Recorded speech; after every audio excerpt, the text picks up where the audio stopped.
हाँ तो भाई लोग कैसे हैं आप लोग? बढ़िया गणित कोई बात नहीं, आज की वीडियो को देखिए हो जाए क्योंकि दोबारा लेके आए आपके लिए एक और फ्रेश टॉपिक। सो गाइस जैसा आप लोगों को पता होगा कि आजकल हम लोग बहुत नए नए टॉपिक्स के ऊपर काम कर रहे हैं, उसी में से ये टॉपिक है आज का। लेकिन आज का टॉपिक बहुत ज्यादा कंट्रोवर्शियल होने वाला है। अब ऐसा क्यों मैं कह रहा हूँ, क्योंकि जब भी कोई व्यक्ति सिर्फ इन लोगों के बारे में लिख देता है जिसके बारे में आज हम लोग बात करने वाले हैं, इनके बारे में अगर कोई लिख देता है तो ये उसे लीगल नोटिस भेजने लगता है। अगर इनके बारे में कोई क्वेश्चन उठा देता है तो उसकी डीएम में घुस जाता है। तो सोच लो मैं इनके ऊपर एक डेडिकेटेड वीडियो बना रहा हूँ, तो आई होप सो इस वीडियो का एंड होते होते जैसे ही वायरल होना शुरू होगी या तो मेरे ऊपर लीगल नोटिस आ जाएगा या फिर कॉपीराइट स्ट्राइक। तो पॉइंट इज दैट मैं जानता हूँ बहुत ज्यादा कंट्रोवर्शियल टॉपिक है, उसके बाद भी मैंने इसके ऊपर वीडियो बनाई, तो वीडियो को एंड तक देखिएगा। मेरे ख्याल से इतना ओवरव्यू काफी होगा। वीडियो को शुरू करते हैं तो चलो भाई देखो अब मैं क्या करता हूँ। जोस्टॉक, a channel with over 1 crore subscriber, और कुछ लोग इसको टेड टॉक भी बोलते हैं। अब मैं यहाँ पे आपको थोड़ा सा करेक्शन देना चाहूंगा कि टेड टॉक जो होती है ना, उसमें प्रैक्टिकल चीजों पे बात होती है, नए नए आइडियाज पे बात होती है, नए नए इनोवेशंस पे बात होती है। और वहीं पे अगर अपन बात करें जोस्टॉक की, तो यहाँ पे बात होती है कि किस तरीके से एक लड़की का बॉयफ्रेंड उसको पीट रहा है और वो इतना गुस्से में आया, उसने मेरा बाल पकड़े और मेरा सर डैशबोर्ड पे मार दिया। किस तरीके से सास बहू की दुश्मन बनी हुई है। उसकी मम्मी का यही कहना होता था कि नेक्स्ट मंथ मुझे खुशखबरी चाहिए वरना तेरे घर छोड़ आएंगे। ये सब चीजें मेरे को सुनने को मिलती थी। और कैसे लड़कियों के साथ बचपन में अब्यूज होता है। पापा के उम्र का इंसान मेरे ऊपर चढ़ के यहाँ पे जो मन किए जा रहा है। सो गाइस सबसे पहले मैं आपको ये बता देता हूँ कि जोस्टॉक का प्लेटफॉर्म आखिर काम कैसे करता है। मेनली इसमें 3 चीजों पर फोकस किया जाता है। पहला कि कोई व्यक्ति आया और यहाँ पे आके अपनी स्टोरी सुनाए, उस स्टोरी से कोई व्यक्ति सक्सेस हासिल कर ले। मतलब अगर मैं किसी की स्टोरी सुनूं तो उससे इतना मोटिवेट हो जाऊं कि मैं भी सक्सेस की तरफ आगे बढ़ जाऊं। पहला मोटिव इनका ये होता है। दूसरा मोटिव इनका ये होता है स्टोरी सुनाने का कि भैया किस तरीके से आप संघर्षों से लड़ सकते हैं। और तीसरा और सबसे मेन मोटिव ये होता है इन स्टोरीज का कि भैया इनको सुनो और उसके बाद सीखो कि किस तरीके से आप भी लोगों के लिए इंस्पिरेशन बन सकते हैं। सो मेनली जोस्टॉक कुछ इस तरीके से काम करता है और इस पर अलग अलग लोग आते हैं अपनी स्टोरी सुनाने। अब आप बोलेंगे कि सम्राट भाई अगर कोई अपनी स्टोरी सुना के मोटिवेट कर रहा है तो इसमें क्या दिक्कत परेशानी है, तो आइए अब आपको उस और लेके चलते हैं। सो गाइस सबसे पहली चीज, जोस्टॉक में जो स्टोरीज आती हैं उसमें से 99% स्टोरीज फेक होती हैं, स्क्रिप्टेड होती हैं। और ऐसा नहीं गाइस कि ये चीज मैं हवा में बोल रहा हूं, जैसे जैसे आप वीडियो को आगे देखते जाएंगे आप समझ जाएंगे। चलिए मैं आपको पहले एग्जांपल की ओर लेके चलता हूं, ठीक है। 500 रुपए महीने का मेरी मदर को मिलता था, जिसके अंदर से मेरी मदर को मुझे और मेरे भाई की पढ़ाई, खाना पीना, कपड़े सब देखना होता था। सुनिए इस स्टोरी के मेन कैरेक्टर का नाम है आयुषी शर्मा और ये बताती है कि किस तरीके से इनके जीवन में इनके साथ दुर्व्यवहार हुआ है। फर्स्ट क्लास से लेकर 2nd क्लास तक मेरे जो चाचा थे वो मुझे फिजिकली असॉल्ट करते थे। आई नो ये स्टोरी जैसे शुरू हुई है थोड़ी थोड़ी आपको सैड लग रही होगी, लेकिन वीडियो के एंड तक पहुंचते पहुंचते आपको समझ में आ जाएगा यहाँ कितना सच है और कितना झूठ। तो मैं जिस जिम में जॉब करती थी रिसेप्शनिस्ट का, वहाँ पे मुझे एक लड़का मिला और उससे बातचीत होने लगी, दोस्ती हुई। और फिर दिवाली का टाइम था जब एक दोस्त को, जैसे आप बताते हैं, मैंने उसको बताया कि मेरी सैलरी नहीं आई और मुझे घर जाना है, शॉपिंग के लिए पैसे नहीं है। मैंने उसे बस इतना बताया तो उसने मुझे 20,000 रुपीज उसने मुझे ला के दे दिया और उसने मुझे कहा कि तुम ये रख लो, जैसे ही तुम्हारे पास पैसे आएंगे तुम मुझे वापस दे दो। मैंने मना किया क्योंकि मैं नहीं ले सकती थी, बट स्टिल उसने जबरदस्ती करके मुझे पैसे दे दिए और मैं लेके आ गई। जब मैं उस पैसे को अपने घर लेके आई हूँ तो जो मेरी रूममेट्स थी 2, उन दोनों ने वो पैसे मुझसे ले लिए, मुझे बातों में फंसा के कि तुझे वापस दे देंगे जैसे ही हमारे पास आएंगे। तो मैंने भी उन पे ट्रस्ट कर लिया और मैंने कहा ठीक है। सो गाइस जैसा भी आपने सुना कि आयुषी ने कहा कि इनको एक लड़के ने पैसे दिए और इन्होंने रख लिए। दूसरी बात इन्होंने क्या कही कि जो पैसे इन्होंने रखे थे इनके रूममेट ने इन्हें फोर्स करा तो इन्होंने उनको दे दिया। आई नो आप भी सोच रहे हो कितनी डम्ब लड़की है, लेकिन ये डम्ब नहीं है। जैसे जैसे वीडियो आगे बढ़ेगी आपको समझ में आ जाएगा कि पूरी की पूरी स्टोरी फैब्रिकेटेड है। फिर जब मैं दिवाली वाले टाइम पे थोड़ा अपने घर के अंदर अपनी चीजों में बिजी हो गई तो मैं उस दोस्त को टाइम नहीं दे पाई, मैं उससे बातें नहीं कर पाई। तो जैसे ही मैं जयपुर वापस आई, मैं अपनी जॉब पे, उसने मुझे कॉल किया, मुझे धमकाया कि मैं अभी तेरे जॉब पे आके सबके सामने तेरी इतनी बेइज्जती करूंगा कि तूने मुझसे पैसे लिए हैं, और बहुत गंदी गंदी गालियां दी मुझे कि तूने मुझसे पैसे लिए, तू मुझे पैसे वापस नहीं दे रही है। So guys I hope so अभी आपको थोड़ी मेरी बातें रिलेटेबल लग रही होंगी, नहीं लग रही है तो एक्सप्लेन कर देता हूं, ठीक है। जैसा भी आपने दीदी की स्टोरी सुनी कि एक लड़के से, अननोन लड़के से इन्होंने पैसे लिए, उसके पैसे ना देने पे उस लड़के ने इनको गालियां बकी। अब ऐसी सिचुएशन में कोई भी लड़की क्या करेगी? 2 चीजें करेगी। पहला या तो पैसे वापस कर देगी, दूसरा जाके पुलिस में कंप्लेंट कर देगी। लेकिन क्या दीदी ने इन दोनों में से कुछ किया? नहीं। मैंने उसे बोला कि अभी मेरे पास पैसे नहीं है, जैसे ही आएंगे मैं तुझे वापस दे दूंगी क्योंकि मेरी दोस्तों ने मुझसे पैसे ले लिए हैं, अब वो मुझे नहीं दे रही। तो उसने क्या किया, उसने मुझे बोला कि तुम अपना फ्लैट छोड़ दो, मैं लेके चलता हूँ, वहां पे रह लो। तो जहां वो लेके गया मैं चली गई उसके साथ, क्योंकि मुझे अपना फ्लैट छोड़ना ही पड़ा। मैं उस घर में रहती थी जहाँ पे थोड़े टाइम बाद वो खुद ही शिफ्ट हो गया। मैंने उसे बोला कि आई एम नॉट कंफर्टेबल, मैं नहीं रह पाऊंगी तेरे साथ ऐसे, मुझे आदत नहीं है, मैं किसी लड़के के साथ नहीं रह सकती। उसने कहा ये सब तो चलता है, नॉर्मल है। तो मैं उसके साथ रहने लगी। दीदी ने यहाँ पे क्या किया, जो लड़का अननोन था जिससे इन्होंने पैसे लिए थे, जिनको गाली बकरा था, दीदी जाके उसके फ्लैट पे उसके साथ रहने लगी। वाह दीदी, वाह दीदी। चांटे मारे, मेरा गला दबा दिया, मेरे सर पे बॉटल फोड़ दी। और उस दौरान मुझे कुछ समझ ही नहीं आ रहा था। सब जगह से खून निकल रहा है, मेरे कपड़े फट चुके थे। तो मैं भाग के पास वाले फ्लैट में गई।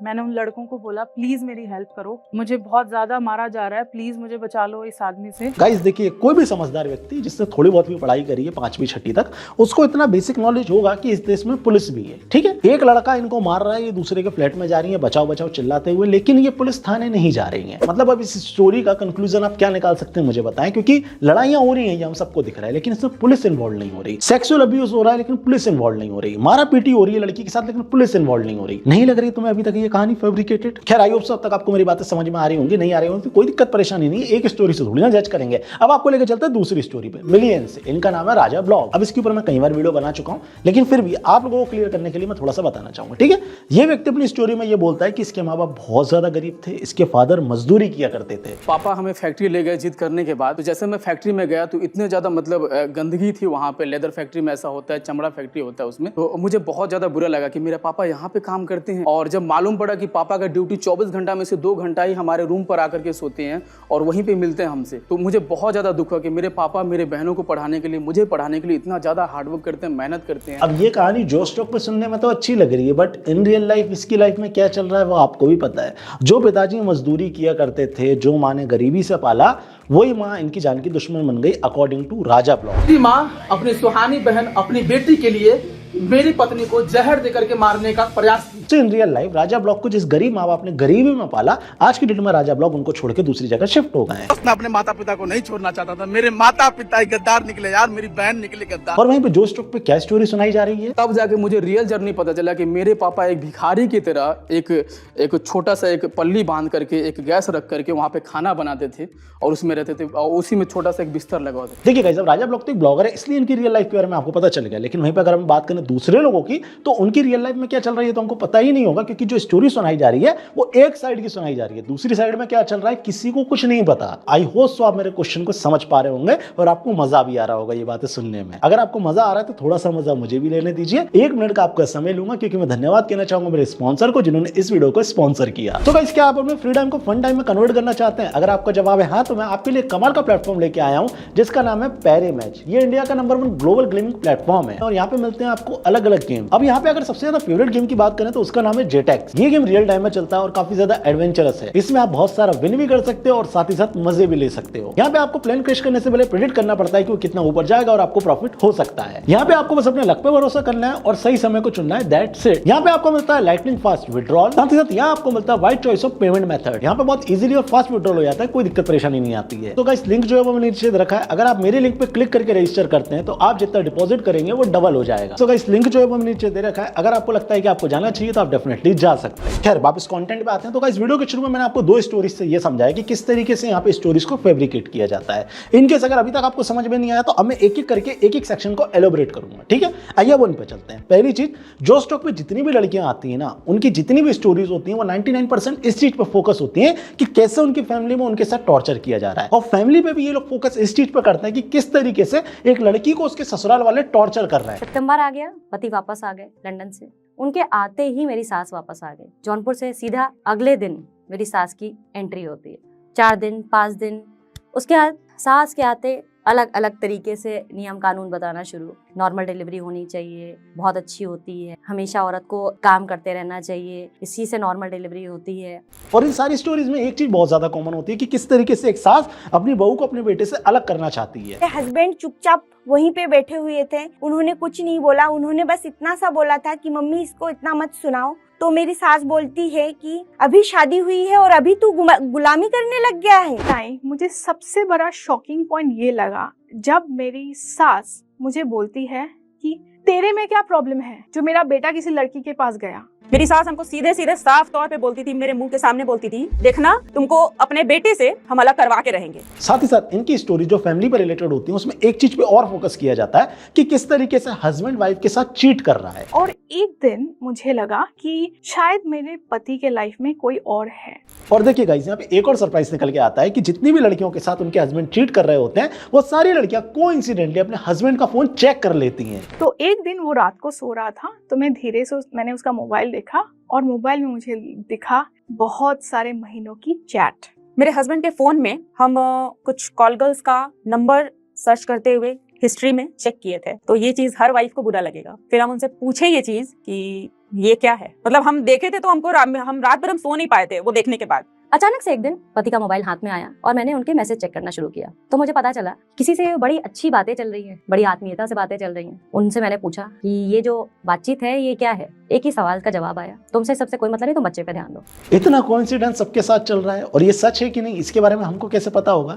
आज सोचिए ना, एक लड़की है वो यहाँ पे आके अपनी स्टोरी सुना रही है, लेकिन उसके बैक एंड में क्या स्टोरी है या फिर दूसरे पक्ष की क्या स्टोरी है वो आपको पता है? क्या जो स्टॉक इस चीज को वेरीफाइड करता है? क्या जो स्टॉक फैक्ट चेक करता है? बिल्कुल भी नहीं करता। और कैसे नहीं करता, आइए अब मैं आपको इस चीज के ऊपर लेके चलता हूं। सो गाइस, इस व्यक्ति को आप जानते ही होंगे, इंदौर फिजिकल एकेडमी नाम का इनका एक चैनल है और उसके ऊपर कई बार रोस्ट वीडियोस बन चुके हैं, मैंने भी बनाए। ठीक है, पहली बात, ये व्यक्ति जो स्टॉक के प्लेटफॉर्म पे आता है और बोलता है मैंने लाखों भर्तियां करा दी हैं अभी तक। सन 2014 में जब एकेडमी ओपन की थी, केवल 2 बच्चों से शुरुआत की थी और आज 1000 प्लस बच्चे इंदौर फिजिकल एकेडमी में तैयारी कर रहे हैं और अभी तक 2014 से आज तक लाखों प्लस बच्चों को दोस्तों फौज में भर्ती करवा दी है। अगर मैं यहाँ पे डाटा लेके आ जाऊं ना तो 2014 से लेके 2024 के बीच लगभग 5 से 6 लाख की भर्तियां हुई हैं और इसका लाखों का अगर मैं फिगर लेके चलूं तो मान लेते हैं अपन 1 लाख ही ले लेते हैं। ठीक है, इसके ऊपर भी नहीं जा रहा है। तो हिंदुस्तान में जितने फौजी भर्ती हुए हैं उसमें से 20% का योगदान तो इसका ही है। राजनाथ सिंह जी क्या कर रहे हो, रिजाइन दो, इसको बनाओ ना डिफेंस मिनिस्टर। क्या जो स्टॉक ने इस चीज को फैक्ट चेक किया कि यहाँ पे आके जो ये बोल रहा है कि मैंने लाखों लोगों को भर्तियां दे दी वो वाकई में दी है? जो स्टॉक वालों, आपने कोई फिगर्स देखिए, कोई फैक्ट्स देखिए, या कोई भी आके यहाँ पे कुछ भी मैनिपुलेट करके चला जाएगा, कुछ भी मिस इन्फ्लुएंस करके चला जाएगा और आप चलने दोगे, है ना? अब आई नो गाइस कि आप बोल देंगे यार तुमने एक ही आदमी पकड़ लिया। नहीं, इनने कई सारी वीडियोस तो डिलीट कर रखी हैं, जैसे कि ये फेक आईएएस गौरव कुमार वाली। मेरे एक सब्सक्राइबर ने मेल में मुझे इस वीडियो को भेजा था और जब मैंने रिसर्च करने की कोशिश की तो पता चला कि इनके चैनल से ये वीडियो डिलीट हो चुकी है। अब इस वीडियो में कितनी मिस इन्फॉर्मेशन फैलाई गई थी, चलिए अब आपको फैक्ट चेक करके दिखाता हूं। इस वीडियो में एक व्यक्ति को लाया जाता है जिसका नाम है गौरव कुमार। ये अपने आप को आईएएस क्लेम करता है। ठीक है, ये व्यक्ति आके क्लेम कर रहा है और जो स्टॉक वाले अपने थंबनेल में लिख देते हैं कि इनकी ऑल इंडिया रैंक 789 थी, ये डीपीओ थे रेलवे। ये व्यक्ति आपके शो में आके ये बताता है लोगों को कि किस तरीके से ब्यूरोक्रेट्स को काम करना चाहिए। तो आप अपने हिसाब से इसको डिजाइन करो, आप अपने हिसाब से आंसर लिखो, आप खुद को देखो कि आप कितना अपने आप को श्रेष्ठ बनाते हो, क्या आप एक अच्छे ब्यूरोक्रेट की तरह हो। और गाइस पता है आपको यहाँ पे सरप्राइज क्या है? ये व्यक्ति ना कोई आईएएस है ना आईपीएस है, ये कोई जॉब नहीं करता, ये एक एनजीओ चलाता है और उसके साथ क्या क्या करता है आप इंटरनेट पे जाके सर्च कीजिए, आपको पता चल जाएगा। कुल मिला के ये व्यक्ति आईएएस या आईपीएस नहीं है, इसने कोई यूपीएससी नहीं निकाला। उसके बाद भी जो स्टॉक के प्लेटफॉर्म पे आता है और लोगों को बताता है कि किस तरीके से ब्यूरोक्रेट्स को काम करना चाहिए। रोज आप 10 मिनट अपने आप को फील करो कि आप एक अच्छे ब्यूरोक्रेट हो और अल्टीमेट जब आप सेलेक्ट हो जाओ और आप फील्ड में जाओ तो अच्छे ब्यूरोक्रेट की तरह काम आओ। ज्वाइन करना आसान होता है लेकिन रिटायरमेंट आपका कितना बेहतर होता है ये मैं, जैसे मैंने भी आपको थोड़ी देर पहले बताया कि जो स्टॉक वाले बिना फैक्ट चेक करे किसी को भी बुला लेते हैं, वो कोई भी मिस इन्फॉर्मेशन फैला के चला जाता है और ये लोग उसको बिल्कुल भी फैक्ट चेक नहीं करते हैं और उसका जीता जागता एग्जांपल है ये। इस वीडियो को आज की डेट में लोगों ने डिलीट कर दिया क्योंकि बहुत सारे लोगों ने आउटरीच किया था, लेकिन लाखों लोगों तक ये वीडियो पहुंच चुकी थी, लाखों लोगों तक मिस इन्फॉर्मेशन पहुंच चुकी थी और अभी तक मैंने सिर्फ 500 वीडियोस देखी हैं इनकी। ठीक है, शॉर्ट्स और लॉन्ग मिला के मैंने 500 वीडियोस देखी हैं। सोचो अगर मैं पूरी स्क्रॉल करने चला जाऊंगा तो कितने सारे ऐसे लोग निकल के आएंगे जो मिस इन्फॉर्मेशन फैला के चले गए होंगे। खैर ये हो गई मिस इन्फॉर्मेशन की बात। अब मैं आपको बताता हूं इनकी सबसे बड़ी गलती कि किस तरीके से ये लोग अपनी वीडियोस को सेंसेशनल बनाते हैं। सो गाइस, आप जब भी जोश टॉक की वीडियो पे क्लिक करेंगे तो ऐड आने के बाद इनकी वीडियो में 1-1.5 मिनट का प्रोमो आता है। उस प्रोमो में वो सारी बातें होती हैं जो वीडियो में कई होती हैं, लेकिन फैक्ट यहां पे ये है कि उसमें वो सारी बातें होती ही नहीं है। आई नो मेरी बात सुन के आपको समझ में नहीं आ रहा होगा, एग्जांपल के साथ समझाता हूं। और इन सब में सबसे इम्पोर्टेंट मेरा एक ट्रिगर पॉइंट था। मेरे फादर इन लॉ, मेरे जो ससुर हैं, वो चाहते थे मुझे किस करना। मेरे पास एक स्क्रू ड्राइवर थी, मुझे लगा कि मैं उस स्क्रू ड्राइवर से या तो मैं उसको स्टैप करूं या तो गाइस, जैसा अभी आपने देखा ये वीडियो का इंट्रो था। इस इंट्रो में आपको सुनने को मिला होगा कि इनके फादर इन लॉ इनके साथ किस करना चाहते थे। मेरे फादर इन लॉ, मेरे जो ससुर हैं, वो चाहते थे मुझे किस करना। लेकिन इस पूरी वीडियो में कहीं पे भी सेक्शन नहीं है। फादर इन लॉ वाली बात अलग है। शादी के पहले दिन से प्रॉब्लम्स आने चालू हुए। मेरे फादर इन लॉ, मेरे जो ससुर हैं, वो चाहते थे कि मैं जॉब ना करूं। किस वाली बात अलग है। नामी प्रोड्यूसर से मिली और उन्होंने मुझे फाइनलाइज किया था as a lead role. London में शूट था एक मूवी की। उन्होंने फाइनलाइज किया और उन्होंने बोला कि कल आ जाना, कल हम लोग फाइनल कॉन्ट्रैक्ट साइन करेंगे। तो मैं भी बहुत खुश हो गई। हम लोग डिनर कर रहे थे और डिनर करते करते उन्होंने मुझे एक साइड में बुलाया। बुला के वो चाहते थे मुझे किस करना। तो इनने इन दोनों चीजों को जोड़ दिया ताकि थोड़ा सेंसेशनल बन सके और आप क्लिक करके पूरी वीडियो देख सकें। ला आपको एक और एग्जांपल दिखाता हूँ, इसको सुनिए। मेरे जो चाचा थे वो मुझे फिजिकली असॉल्ट करते थे। उनका प्राइवेट पार्ट्स पे मार के जाना ये नॉर्मल था। मैं मना भी करती थी अपनी मदर को कि मुझे नहीं जाना है पढ़ने के लिए। सो गाइस, जैसा आप लोगों ने सुना कि कैसे चाचा अपनी भतीजी के प्राइवेट पार्ट पे मार रहा होता है, और ये चीज सुनने के बाद किसी का भी कलेजा कांप जाएगा। पूरी वीडियो देख लेंगे, लेकिन जब आप पूरी वीडियो देखेंगे तब आपको पता चलेगा ये दोनों चीजें अलग हैं। चाचा वाली बात अलग है और ये प्राइवेट पार्ट पे मारने वाली बात अलग है। बीकानेर के अंदर जब मैं स्कूल जाती थी तब रोड पे जाते वक्त लोग छेड़ते थे। उनका प्राइवेट पार्ट्स पे मार के जाना ये नॉर्मल था उन लोगों के लिए, बट मेरे लिए नहीं था। मुझे बिल्कुल अच्छा नहीं लगता था और बीच में ऐसा टाइम आया। खैर तो गाइस, अब वीडियो के अंत पे चलते हैं, लेकिन अंत की शुरुआत से ही होती है, इसलिए शुरू से अपन आते हैं। ठीक है, वीडियो के शुरू में मैंने आपको बताया था कि किस तरीके से जो स्टॉक 3 चीजों पे काम करता है। पहला, ये चाहते हैं कि ये आपको मोटिवेट करे और आप एक सक्सेसफुल इंसान बने। अब आपको मैं थोड़ा सा एक्सप्लेन करके दिखाता हूँ। ठीक है, आप किसी की फेवरेट स्टोरी सुन के अपने आप को सक्सेसफुल बना सकते हैं? बिल्कुल नहीं बना सकते। जब आप कोई रियल लाइफ स्टोरी सुनेंगे तब आप अपने आप को मोटिवेट कर सकते हैं, अदरवाइज आप मिस इन्फ्लुएंस नहीं होंगे। That's it. अब ये बातें मैं हवा में नहीं बोल रहा हूं, आपको फैक्ट के साथ समझाता हूं। वीडियो के शुरू में हमने एक लड़की के बारे में बात की थी जिसका नाम था आयुषी शर्मा।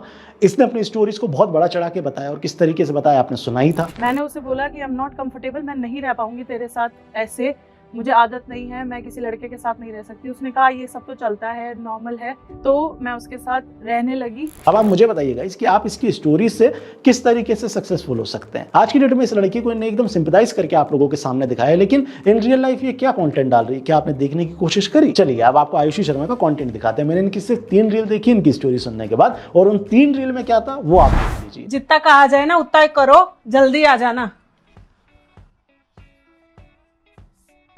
दोबारा करना। मैं नहीं जानती थी, अपने अलग ही शौक है भाई। मैं सोच रही थी ऐसे शाम को वॉक करने जाती है पार्कों में बुड्ढों के साथ घूमने, मेरे को नहीं पता था। साथ मिलके करेंगे, तू तो दोस्त हो गई यार अपनी, मतलब यार। रुक जा, नहीं अभी तो नहीं मम्मी, अभी कोई टाइम नहीं। अभी एक ही हुई है गाइस, एक और बची है, देखो। वो नीचे लड़का नहीं है क्या, चुटकी बजाने की कोशिश कर रहा था, बजा ही नहीं पा रहा था। कैसे बजाएगा, उसको तो भीम बजा गया ना। आई नो इतने में समझ में आ गया होगा, लेकिन ये लास्ट वाली को और देख लो। ठीक है, आशी मुझे अनारकली चाहिए। क्या चाहिए? अनारकली।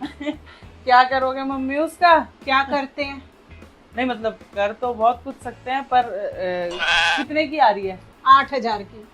आपका दिमाग खराब है? 8,000? 4.5 में रशियन लेके आया है दोस्त परसों मेरा, हैं? रसियन का मैं क्या करूंगी? गाइस, जो आदमी खुद अपनी लाइफ में सक्सेस नहीं हुआ, मैं उसकी स्टोरी सुन के क्या सक्सेस हो जाऊंगा? और ये जनरली सक्सेस है, ये एवरेज है, और एवरेज भी नहीं। जिस तरीके का कंटेंट आप बना रही हो आयुषी जी, ये तो बिलो द एवरेज चीज है। हाँ गाइस, इनका दूसरा पॉइंट क्या था कि संघर्षों से लड़ना सीखेंगे। क्या सीखूं? आपकी स्टोरी ज्यादा से ज्यादा फैब्रिकेटेड है, और जो रियल भी है, जो संघर्षों से लड़ गई आपके हिसाब से, उन्होंने क्या किया वो अपनी वीडियोस में बता रही है कि किस तरीके से मेरे पति मेरे साथ टॉर्चर किया करते थे। मेरी सास हमको सीधे सीधे साफ तौर पे बोलती थी, मेरे मुंह के सामने बोलती थी, देखना तुमको अपने बेटे से हम अलग करवा के रहेंगे। और इनकी वीडियोस के टाइटल क्या होते हैं? किस तरीके से अपने पति को काबू में रखें। मैं क्या मतलब क्या इनने संघर्षों से लड़ा, और संघर्षों से लड़ा तो क्या मिला इनको यार? इनको कुछ मिलेगा तब ना मैं इनसे सीख पाऊंगा। खैर अब चलते हैं लास्ट पॉइंट पे, इंस्पिरेशन। किससे इंस्पिरेशन लूं मैं? राजा ब्लॉग से। मतलब जो व्यक्ति कभी भगवान कृष्ण बन जाता है और फॉलोअर्स की भीख मांगता है। हे प्रिय राधे, हम लोग इतना मेहनत करते हैं, पर ये बहना, ये भ्राताश्री, ये बड़े भाई, हमारे छोटे बहन, छोटे भाई, ये हमें फॉलो क्यों नहीं करते? और 1-2 रील बाद ही कहीं मछली खा रहा होता है। आज हमारे घर में बना है मछली, चावल और दाल। ये देखिए पीस मछली वाला, मजा आएगा खा करके। आप सभी लोग आइए और खा लीजिए। कहीं चिकन खा रहा होता है। हमारे घर पे बन रहा है देसी चिकन, वो भी हमारी प्यारी वाइफ के हाथों से। भाई सब लाजवाब बनाओ। ऐसे व्यक्ति से मैं इंस्पिरेशन लूं। इसने अपनी जिंदगी में क्या कर लिया जो मैं इससे सीख सकूं। और ऐसा नहीं है मुझे राजा ब्लॉग से दुश्मनी है, आपके चैनल पे हर दूसरा कंटेंट यही है। उनके चैनलों पे जा जाकर देखा है मैंने, मतलब इतने क्रीपी कंटेंट बना रहे हैं वो जिसकी कोई हद नहीं, लेकिन उसके बाद भी आप ऐसा पोर्ट्रे करना चाहते हैं इनसे इंस्पिरेशन लेगा। इनसे इंस्पिरेशन लेके आदमी बर्बाद हो जाएगा। ये बात समझो जो स्टॉक, प्लीज। खैर तो गाइस, अब अपन चलते हैं मेरे ओपिनियन के ऊपर। मेरा ओपिनियन बहुत क्लियर है, जो स्टॉक वाला बहुत अच्छा काम कर रहे हो, लेकिन हमेशा वन साइडेड स्टोरी इजी क्यों सुना रहे हो? लड़की के साथ टॉर्चर होता है, बिल्कुल मैं मानता हूँ, लेकिन क्या लड़कों के साथ नहीं होता? क्या लड़कों से एलुमनी की मांग नहीं की जाती? आपके चैनल पे इस तरह के कंटेंट क्यों नहीं आता? आप अपने शो को हिंदुस्तानी भाव का जो अनसुनी कहानियों वाला शो है उसमें थोड़ा रिफाइंड करके दिखा रहे हो, दैट्स इट। इसके अलावा तो और कुछ भी नहीं है इसमें। आपके प्लेटफॉर्म पे आके कोई लड़की कुछ भी बोल के चली जा रही है अपने परिवार के लिए, लेकिन उसका परिवार क्या बोले जो इंटरनेट पे है ही नहीं। उनके साइड की स्टोरीज तो इंटरनेट पे आ नहीं रही, लेकिन हाँ एक व्यक्ति आके कुछ भी स्टोरी सुना के चला जा रहा है, ना पुलिस उसमें इन्वॉल्व हो रही है, ना कुछ लीगली उसमें हो रहा है, बस आपके प्लेटफॉर्म पे आके कुछ भी डिफेम करके चला जा रहा है और आप बिना फैक्ट चेक करे करवाए दे रहे हो। मेरा पॉइंट बस इतना सा है कि आपकी स्टोरीज में क्या आप जानबूझ के एक ही जेंडर को टारगेट कर रहे हो कि वही सबसे बुरा होता है? आप मेरे बस इस क्वेश्चन का आंसर दे दीजिएगा, क्योंकि मैंने फैक्ट चेक करके देखा कि आप हर जेंडर के बारे में बात करते हैं। आपके प्लेटफॉर्म पे हर तरीके के जेंडर आते हैं, इनफैक्ट ऐसी चीजें आती हैं जिसकी कोई हद नहीं। आपको एक और वीडियो दिखाना चाहूंगा, एक बार इस वीडियो को देखिए। Right now, I am a brand solutions trainee for an influencer marketing company. Basically मैं रील्स बनवाती हूँ इन्फ्लुएंसर्स से, तो आप जो रील्स देखते हो वो मैं बनवाती हूँ लोगों से। सो गाइस, ये दीदी क्या करती है, रील बनवाती हैं। इन्होंने कोई भी हाथी में तीर नहीं दे दिया है, बहुत नॉर्मल बात है, समझो मेरी बात को। ऐसी हजारों एजेंसीज हैं जो आज की डेट में इंस्टाग्राम पर रील बनवा रही हैं प्रोमो वाली, तो इनने कोई अलग चीज नहीं उखाड़ी है। इनफैक्ट दीदी आप अपना रिज्यूमे मुझे भेज देना, मैं अच्छी कंपनी में रिकमेंड कर दूंगा आपको। खैर मुद्दे से नहीं भटकना, पॉइंट पे आना है। बात यह है कि दीदी कोई बड़ा काम नहीं कर रही है, लेकिन उसके बाद भी जो स्टॉक के प्लेटफॉर्म पे आई हैं और यहाँ आके क्या कर रही हैं। तो धीरे धीरे जब मुझे समझ आया कि मुझे लड़कियां भी पसंद है, मैंने सबसे पहले अपनी बेस्ट फ्रेंड को बताया and she was like oh wow तेरे को लड़कियां भी पसंद है। आई वाज लाइक ये रिएक्शन तो मुझे नहीं पता था कि ऐसा भी रिएक्शन आता है, क्योंकि मैंने तो कुछ और रिएक्शन सुना। खैर गाइस, सिंपल शब्दों में बताऊं ना, दीदी के पास बताने के लिए कुछ नहीं है सिवाय इसके कि उनका जेंडर क्या है। कि अगर मुझे लड़की पसंद आ गई तो वो गलत नहीं है। इनकी लाइफ में इनके जेंडर के अलावा इन्होंने कुछ भी ऐसा सक्सेसफुल नहीं किया है जो आके आपको बताया जा सके, लेकिन उसके बाद भी बताया जा रहा है। मैं छोटे शहर से हूँ, बट मैं भी हूँ। मेरे आफ्टर आई केम आउट मेरे बहुत दोस्तों ने मुझे आके बताया कि वो भी हैं, इंसान है और दिल है, इंसान को इंसान पसंद आ रहा है, बात उतनी सी है। मेरा पॉइंट बस इतना सा है कि यहाँ पे जब हर तरीके के लोग आते, तो वो लड़के क्यों नहीं आ रहे जिनके ऊपर फेक केसेस लगे हुए थे? वो लड़के क्यों नहीं आ रहे जिनके घर में आए दिन एलुमनी की मांग की जाती है लड़की के द्वारा? सिर्फ एक जेंडर की ही कहानियां क्यों? और दूसरा मेरा पॉइंट है, 1 करोड़ से ज्यादा लोग आपको सब्सक्राइब करके रखे हैं, लाखों करोड़ों आपको व्यूज आते हैं फेसबुक पे, यूट्यूब पे। फैक्ट चेक कर लो, आपके चैनल पे आके कोई आदमी क्या स्टोरी बता के जा रहा है, उससे कौन आदमी किस तरीके से इन्फ्लुएंस हो रहा है आपको नहीं पता। एक बार आप अपने कमेंट सेक्शन पढ़िए, आपके कमेंट में 50% लोग तो मेरे जैसे हैं जो आपको बता रहे होते हैं कि आप गलत कर रहे हैं, लेकिन 50% लोग ऐसे हाँ मेरे साथ भी ऐसा हुआ, जब उन्हें रिलेटेबल बना रहे हैं अपने आप को, जबकि उनकी लाइफ बिल्कुल अलग होगी और इस तरीके की फेक स्टोरी सुन के वो अच्छी लाइफ को छोड़ के बेमतलब की लाइफ में घुस जाएंगे। यूट्यूबर्स का क्या सक्सेस रेट है ये आपको भी पता होना चाहिए दोस्तों, क्योंकि आप भी इन द एंड एक यूट्यूब चैनल ही हैं, तो आप मिस इन्फॉर्मेशन मत फैलाइए। मेरा बस इतना सा कंसर्न है, दैट्स इट। आज की वीडियो को यहीं पे खत्म करते हैं। जाने से पहले जो स्टॉक वालों हाथ जोड़ के विनती है आपसे, प्लीज मेरे को लीगल नोटिस या कॉपीराइट स्ट्राइक मत दीजिएगा। मैंने आपको क्रिटिसाइज किया क्योंकि अभी तक आपको किसी ने क्रिटिसाइज नहीं किया था। इसके अलावा आपके चैनल पे किस तरीके से ट्रेडर को लेके और बाकी चीजों को लेके मिस इन्फॉर्मेशन फैलाई जाती है वो भी मैं एक्सपोज कर सकता हूं। साथ ही साथ मैं आपके कमर्शियलाइजेशन के ऊपर भी कमेंट कर सकता था, लेकिन मुझे नहीं लगता कि अभी मुझे उन चीजों को टच करना चाहिए। जो नॉर्मली इंटरनेट पर पड़ा हुआ है सिर्फ उसको क्रिटिसाइज किया है, तो इससे ऑफेंड मत होना और मेरी वीडियो को स्ट्राइक मत देना, मुझे लीगल नोटिस मत भेजना। मैं जानता हूं आपके पास बहुत पैसा है, मुझे 10 बार आप लीगल नोटिस भेज सकते हो बड़े बड़े अमाउंट का, लेकिन हाथ जोड़ के विनती है कि ऐसा मत कीजिएगा। आई होप सो आपको मेरी बात समझ में आई होगी। खैर वीडियो कैसी लगी गाइस आप मुझे कमेंट करके बताइए। आई होप सो आपको मजा आया होगा, क्योंकि हम फ्रेश टॉपिक्स के ऊपर बात करते रहते हैं। जल्दी और भी चैनल्स पे हमारे वीडियोस आएंगे, सेकंड चैनल पे भी आएंगे, पॉडकास्ट भी आएंगे। मैं बोल के थक गया हूँ, गाली खा के थक गया हूँ, तो मुझे आगे कुछ नहीं बोलना। मेरा ट्विटर अकाउंट है, इसको आगे फॉलो कर लो। मेरा इंस्टाग्राम है, इसको भी फॉलो कर सकते हो। कोई क्वेश्चन है कुछ है पूछ सकते हो, कमेंट सेक्शन खुला हुआ है। बाकी तो सब सेट है, सम्राट भाई बेस्ट है। बोलो मेरे साथ, जय श्री राम।